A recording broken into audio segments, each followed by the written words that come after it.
Hey folks, Kim again. This is my journey part 3. So at the end of the last one I told you that we would talk about, I'll get to consignment, wholesale and retail. But we were probably 2002, 2003, 2004, somewhere in there. I came up with a brilliant plan. Most of my plans are brilliant, and at least I think so. So we came up with the plan that I would consign to galleries because I was working full-time on the road, and I could make some things and get them to galleries. At this point I was making a lot of bottle stoppers.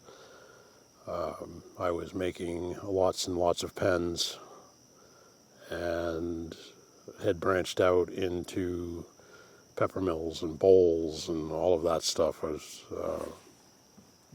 doing a lot of things that people think of me for now, and teaching myself how to do all of that stuff because I am a self-taught woodturner.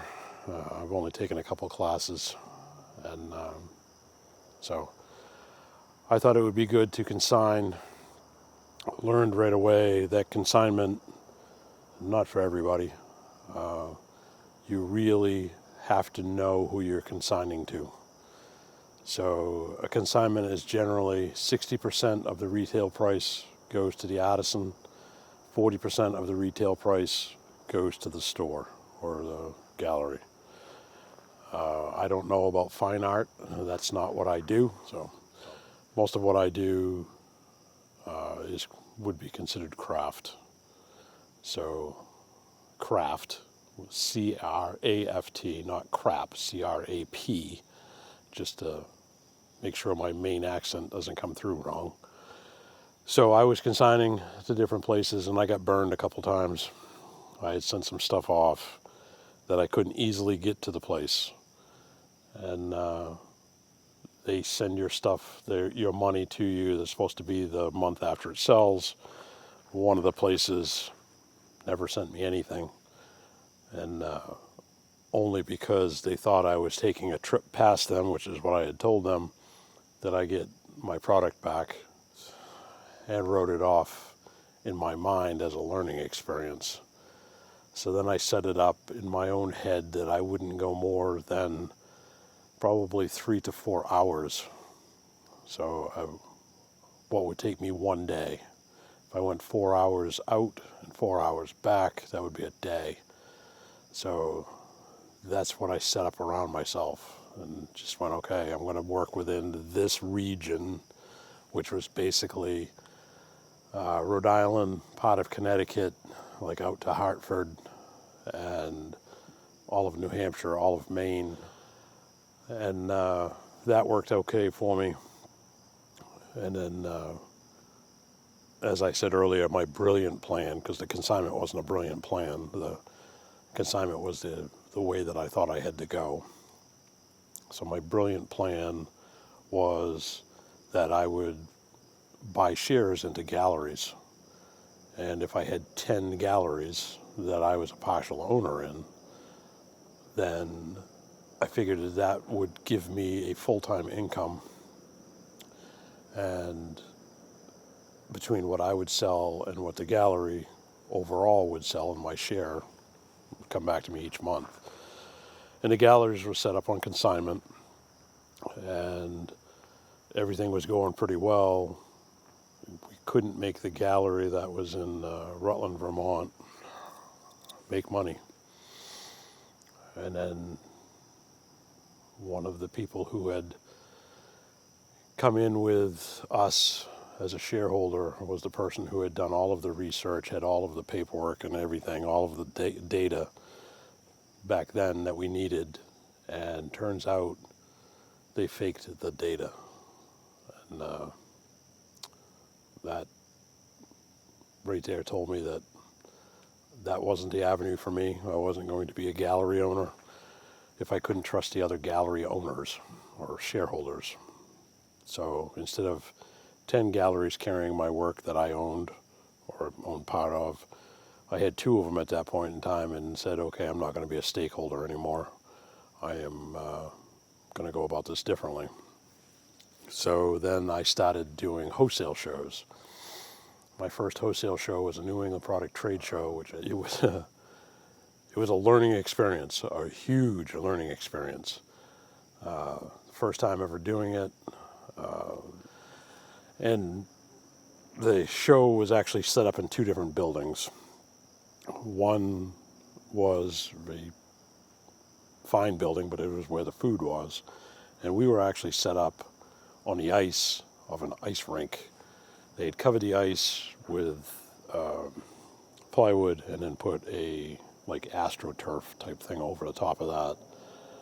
And let me tell you, that is cold if you're standing on that for 10 hours, 8 hours, whatever that show was in length. And it was 3 days, and it was very, very cold. By the time at the end of the day, you could feel the cold all the way from your feet to your knees. And, you know, you're trying to be somewhat dressed up, and really what you wanted to be in was an Arctic boot. So I did that. Didn't really like that experience. Didn't sell very much. Did learn more about my booth layout and how to improve that. So the next shows that I did wholesale was the buyer's market in Philadelphia. And at the time, they wanted you to come in the summertime show, and especially as a new person, get your booth set up and everything perfect, work on your elevator pitches and everything that you needed. And they actually taught you how to do all of this stuff. There was a 3-day academy, which was fantastic. They taught you how to be appropriate in your booth, how to do the booth layout, how to act accordingly, and how to take the orders, and how to guarantee that you're going to fill those orders. Everything that you needed to know to be a success was in that academy. Unfortunately, that has gone away, at least as far as I know. And but that was the turning point for Dailey Woodworking. Like a lot of things, I don't actually follow the rules, so I didn't. My first show was the winter show. So the winter show, it was at the Philadelphia Convention Center, and I believe there were 1,700 booths. 1,700 in this convention center. And I was dead center. My row was 800 and something or 900 and something. I was right in the center of it. So it was a 4-day show, if I remember correctly. And the first 2 days of the show, we wrote very little in orders. But what was happening is at the end of the first day, the people would get to our booths in the middle. One side of the show was jewelry. The other side of it was all blown glass. We were in the middle as mixed media. And so they either started on blown glass or they started in jewelry. By the time that they made it to us at the end of the day, they were exhausted. But it was the first time dealing with professional buyers, where they have their little suitcase that they're pulling behind them, and inside that suitcase they have whatever their inventory is, their store layouts, they had everything, and they were looking for specific things. So that first wholesale show, I had no idea what to expect. The first buyer's market, I had no idea what to expect based off from my first wholesale show. I walked out of that show with 18 orders, 18 new clients, and some of them were with me right up until last year when they retired. This was 2006, 2005, 2006, no, 2007, sorry. 2 weeks after I left my full-time job, 2007, February, Valentine's weekend in February, 2007. And that's when I knew that I could do this. So we started I did both the summer show and the winter show. A few years, maybe it was the next year, I added the Baltimore ACC Wholesale Show, which was we would do the buyer's market and head to load out that evening and set up that same evening in Baltimore. And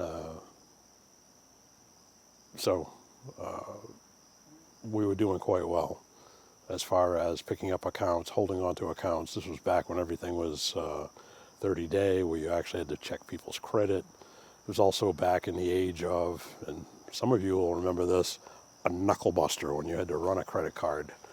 That was my shows. We got accepted, we got asked to do a lot more shows, but that was pretty much it. That was stretching me pretty thin. I could sell, and I had to be careful not to sell more than I could actually produce, because this is a one-man operation, so I had to be really careful of that. And then you would hear from other people who saw you at the show, so you would add more wholesale accounts as you were going through the year, in particular in August. In August, July, late July, early August, the wholesale accounts were setting up for Christmas. And you go in, you take the order at these shows, and you literally weren't expected to fill it until October. So you had to know your production calendar and what you were capable of doing. And I did oversell more than I could make a few times, so that meant some really late nights and long weekends and all that stuff. The girls were in sports, dance, we were trying to do everything. So I continued doing the buyer's market, I think, until 2015, 2016, something like that. Did the New England Product Trade Show, or whatever it is now, because back then, no matter where it was New England Product Trade Show. Did that a few more times. That's a more regional show. I think now they've expanded between Portland and Massachusetts, so they have two shows. And now you can go online and you can set yourself up with different places like Fair and that kind of stuff. You just got to know what you're giving up. So I talked about it before. In wholesale, they used to work off from a Keystone. I don't know where they came up with that. I mean, I remember the Keystone Cops when I was a kid, but I don't think that's where it came from. So they call it a Keystone. So whatever your wholesale price was, one Keystone would be double that price. And that was fine. And the galleries were paying the shipping. We had a $200 minimum order that had to be placed each time. It wasn't that we worked around that. If it was less than $200, it was a retail sale. And so the galleries knew that going into it. And I mean, it was fun. It was a lot of things. We were adding more products, and just every day spent in the shop, I was living my dream. And a lot of you people, whether you're doing leather work or pottery or whatever, that is what you're striving for. I hit that, and I love what I do. So it's one of those that, I think I had a teacher friend that said, if you love what you do, you'll never work a day in your life. And that's pretty much what it was like. I wasn't working, I was having fun. I was playing every day. At what most people would come home and make one or two items, I made a whole bunch of them every day. So anyways, I learned from galleries that were in the cities, Chicago, LA, Washington State, Washington, D.C., Boston, Philadelphia, that the Keystone really wasn't enough for them. So it seemed like if you did the wholesale price and then multiplied it by 2.38, or basically 1 3/8 Keystone, that was acceptable for them. and they could cover their costs. And remember, in the cities, the rents are so much more, and so on the insurances and everything else that goes along with it. So you're making a partnership with these people in a wholesale thing. They're marketing you. They're marketing your product. So if you undersell them, they have no reason to want to market your product. As soon as I figured that out, I went with a Keystone and a half, or 2.5 times what the wholesale price was. And then if I sold at retail, I was fat, dumb, and happy because I made good money. And I was still protecting my wholesale accounts, which I think at the peak we had 118 galleries carrying my work. So that's a lot for one guy.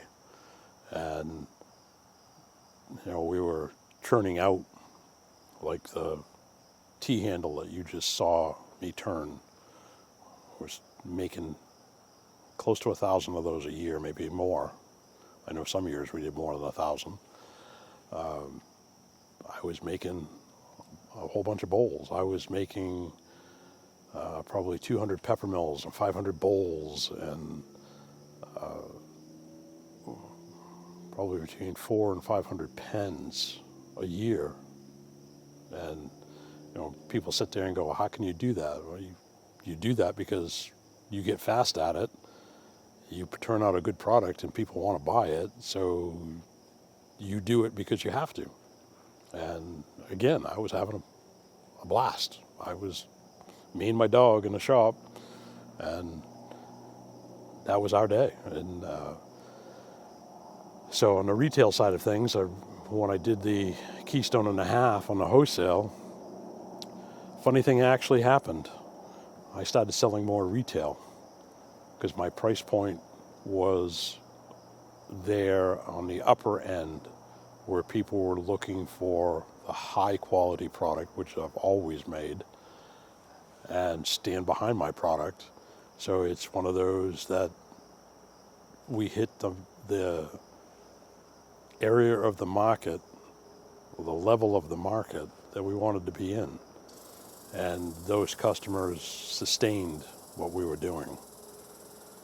And we started in 2007 full-time. 2008, the economy tanked, and it was 2010 before I actually felt it. When some of my galleries in the inner cities started closing, Baltimore in particular, I think I lost, in the Baltimore area, I think I lost 3 or 4 of my biggest wholesale accounts in 2010 and 2011. But we were still cranking away. So the retail side of it was picking up for what I was losing on the wholesale side of things, and that was fantastic. So to me, there's probably other ways to do it, but consignment, wholesale, and retail are the 3 that come to mind for me. So one of the things that we were trying to do, and we were being accepted into more and more high-end retail shows, one of which was the One of a Kind show in Chicago and New York. And their clientele was the clientele you want to sell to. And I still have some of those customers to this day, and enjoy talking to them. I met them in person at these retail shows, and I still enjoy talking to them. We've become friends over the years, and so it's the best thing that you can do is put yourself out there, even if you think you're scared that your product isn't going to do well, because I had no idea how my stuff was going to do. And try it, and then keep fine-tuning it. I keep fine-tuning it. I've been doing this for 23 years as a business, 17 years full-time. So it's every chance we get, we try something different. The turning techniques now are pretty much the same, but we've added lasers and CNC, and we've got hopefully a new piece of machinery coming that's going to take us in another direction. but there'll be more on that later, and I'll leave that cliffhanger for you. So one of the other things that I looked at doing when I was looking at where I was going to sell and what I was going to concentrate on, you can't sell to everybody. You're not Walmart, you're not Amazon, so you can't sell to everybody. So you got to pick your battles. So I looked at the map of the United States and I said, if I cut this U.S. into quarters, I can deal with that.